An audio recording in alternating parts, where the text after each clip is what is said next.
I thought my life was perfect when I walked into that charity gala wearing what I believed was a simple dress from my grandmother's closet.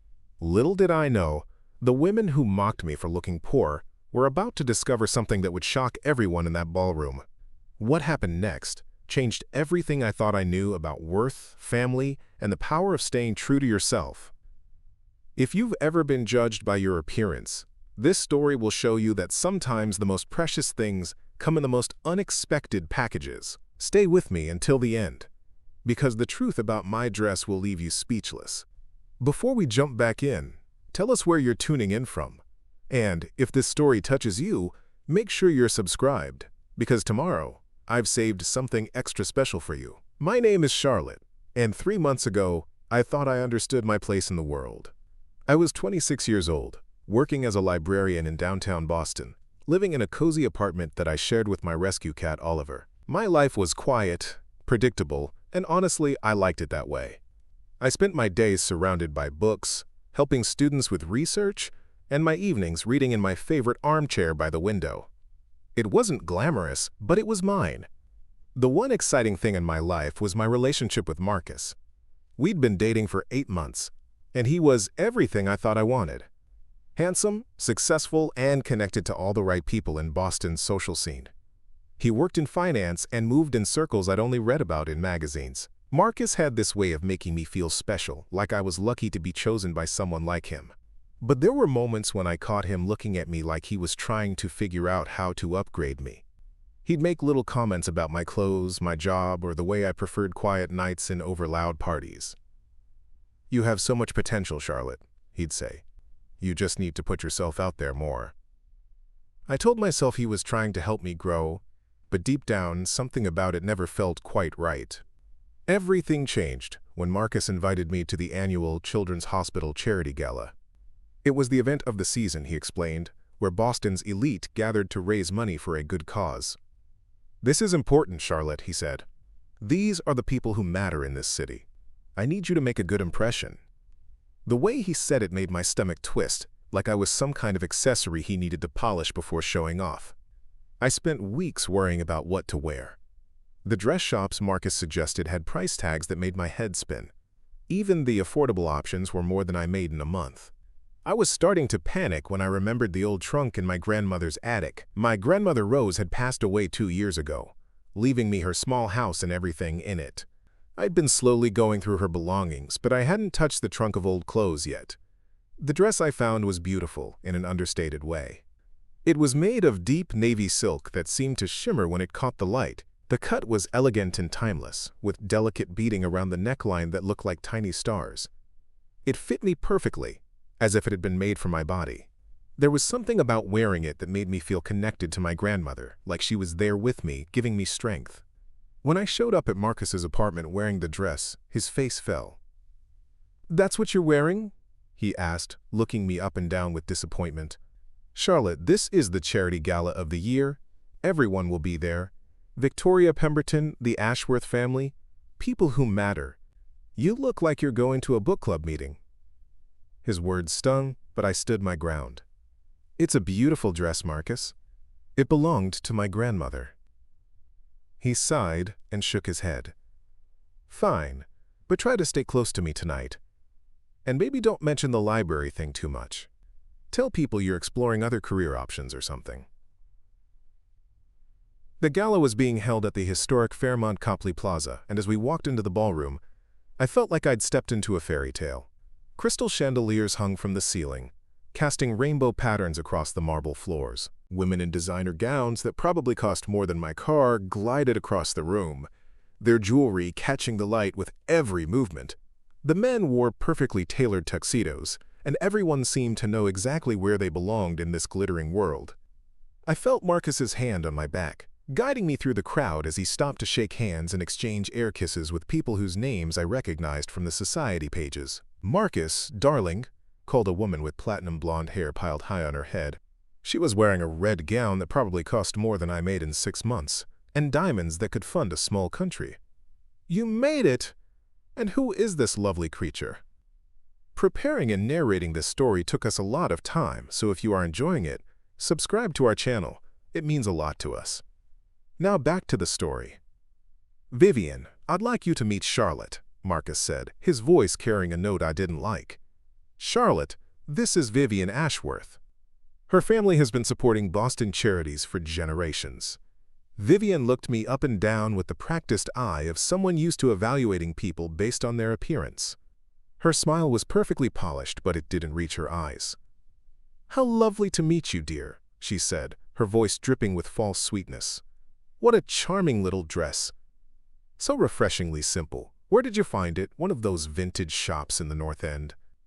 The way she said vintage shops made it sound like she was talking about a garbage dump. "Actually, it was my grandmother's," I said, lifting my chin with pride. "She had excellent taste." Vivian's laugh was like the tinkling of expensive crystal, sharp and cutting. "Oh, how sentimental. Family heirlooms can be so meaningful, even if they're not quite up to today's standards. Marcus, you should take this sweet girl shopping. Bergdorf's has some divine pieces that would suit her so much better." I felt my cheeks burn with embarrassment, but before I could respond, another woman joined our group. She had dark hair swept into an elegant chignon and was wearing a black gown that looked like liquid silk poured over her body. "Vivian, are you tormenting some poor soul again?" she asked with a laugh. "Priscilla, meet Charlotte, Marcus's little friend," Vivian said. "Isn't she adorable? Look at that precious dress she's wearing. It belonged to her grandmother, apparently." Priscilla's eyes swept over me, and I saw something calculating in her gaze. How sweet. There's something to be said for sentimental value, I suppose, even if it's not exactly Valentino or Oscar de la Renta. More women began to gather around us, drawn by the subtle cruelty in Vivian and Priscilla's voices, like sharks sensing blood in the water. They all had the same look: perfectly styled hair, flawless makeup, designer gowns, and jewelry that could probably fund a small nation's economy. And they all looked at me like I was some kind of amusing curiosity. "Oh my goodness, is that polyester?" asked a redhead in a green gown that probably cost more than my yearly salary. "I haven't seen polyester at an event like this in years." How refreshingly retro. She reached out and actually touched the fabric of my dress, rubbing it between her fingers like she was examining a museum exhibit. "It's silk," I said quietly, but my voice was lost in their laughter. "Silk?" Vivian repeated, raising one perfectly sculpted eyebrow. "Darling, I've been wearing silk since I was in diapers. Trust me, this is not silk, but it's sweet that you think so." I looked around for Marcus, hoping he would defend me or at least change the subject, but he was standing slightly apart from the group, looking embarrassed. When our eyes met, he gave me a tight smile and a little shake of his head, as if to say, "Just go along with it." "You know," Priscilla said, her voice taking on a tone of mock concern, "there are some wonderful consignment shops in the city. You could probably find some really nice pieces for very reasonable prices. I'd be happy to give you some recommendations." The other women nodded enthusiastically, as if they were doing me some great favor. "That's so thoughtful of you," added another woman, this one blonde with a Boston Brahmin accent so thick you could cut it with a knife. "We should start a little charity project. Help girls like Charlotte learn how to dress appropriately for events like this. It could be our good deed for the year." The laughter that followed felt like a physical blow. I stood there, surrounded by these women who had turned my grandmother's beautiful dress into a source of entertainment for them. I thought about my grandmother Rose, who had worked as a seamstress for 50 years, who had saved every penny to buy beautiful things that would last. She had taught me that true elegance came from within, that the most expensive dress in the world couldn't make up for a cruel heart. "Excuse me," I said, my voice barely above a whisper. "I need to use the restroom." I walked away as quickly as I could without running, hearing their voices behind me. "Poor thing," someone said. "She's trying so hard to fit in." "Marcus really should have prepared her better," added another. "She's sweet, but she's clearly out of her depth here." I made it to the ladies' room and locked myself in a stall, fighting back tears. I looked down at my grandmother's dress, at the delicate beading that had been sewn on by hand, at the perfect stitching that showed the work of a true artisan. How could they not see how beautiful it was? How could they dismiss it so casually? I stayed in that stall for what felt like forever, trying to gather the courage to go back out there. I could hear other women coming and going, their voices echoing off the marble walls as they touched up their makeup and gossiped about the evening's events. Finally, I forced myself to emerge and stood in front of the mirror, trying to repair the damage to my composure. That's when I heard her voice. "The navy dress is exquisite," someone was saying. I looked around, but I didn't see anyone who could have been talking about my dress. "The workmanship is extraordinary. That beading alone would take a master craftsman months to complete." I turned around and saw an elderly woman standing near the window, talking to someone on her phone. She was probably in her 70s, with silver hair styled in an elegant bob and wearing a simple but clearly expensive black dress. There was something about her bearing that commanded respect, a quiet dignity that made everyone else in the room seem like they were trying too hard. She caught my eye in the mirror and smiled. "The dress you're wearing," she said after ending her call. "It's remarkable. May I ask where you found it?" I felt my cheeks warm, expecting another round of mockery. "It was my grandmother's," I said quietly. "I found it in her things after she passed away." The woman's eyes lit up with genuine interest. "Your grandmother had exceptional taste. That's not just any dress, my dear. That's a 1960s Givenchy, if I'm not mistaken, probably from his atelier in Paris. The beading technique is distinctive, and the cut is pure Hubert de Givenchy. Your grandmother must have had quite an eye for fashion." I stared at her in shock. "Givenchy?